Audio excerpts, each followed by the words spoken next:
La COP21, quand s'est-elle passée? Où? Pourquoi?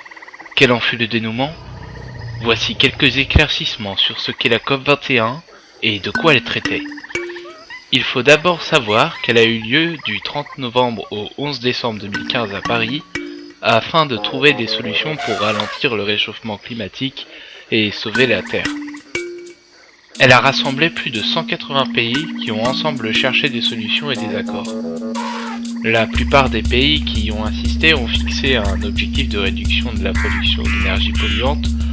L'Europe, par exemple, promet une réduction de 40% entre 1990 et 1930.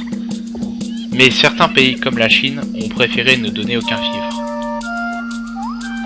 Finalement, beaucoup de personnes pensent que ces promesses ne suffiront pas à baisser suffisamment la progression du réchauffement climatique et malgré un certain investissement de la part de pays comme les USA, beaucoup de personnes ne prennent toujours pas conscience des risques de catastrophes risquant de frapper notre planète. À l'occasion de la COP21, Ségolène Royal a créé une alliance mondiale pour la géothermie aux côtés du président de l'Islande, du ministre de l'Environnement du Kenya et de l'Agence internationale des énergies renouvelables.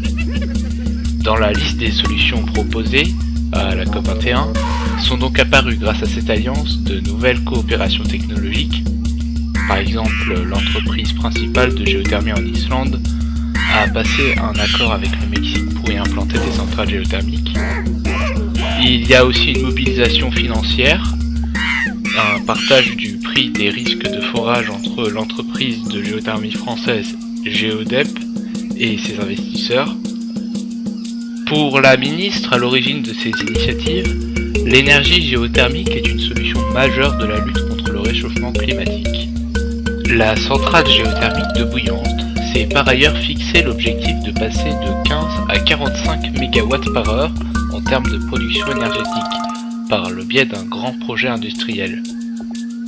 Par ailleurs, à l'issue de la COP21, les écologistes se sont mis d'accord sur le fait que l'accord passé durant la conférence ne sera pas suffisant et que tous les États doivent totalement passer à l'énergie renouvelable, ce qui semble encore être un vrai défi, puisque des pays comme l'Arabie Saoudite, qui possèdent une économie basée sur le pétrole, ne voudront pas stopper cette source d'argent.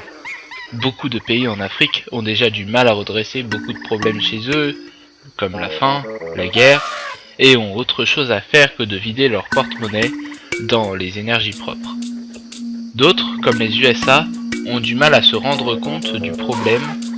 53% des Américains sont climato-sceptiques, c'est-à-dire qu'ils pensent que le réchauffement climatique est constitué de balivernes, car ils ne sont qu'infiniment touchés et revendiquent parfois même un combat contre l'écologie. Ou encore la Chine, qui voit sa classe moyenne émerger et qui ne veut pas de suite la lâcher pour favoriser la propreté de la planète.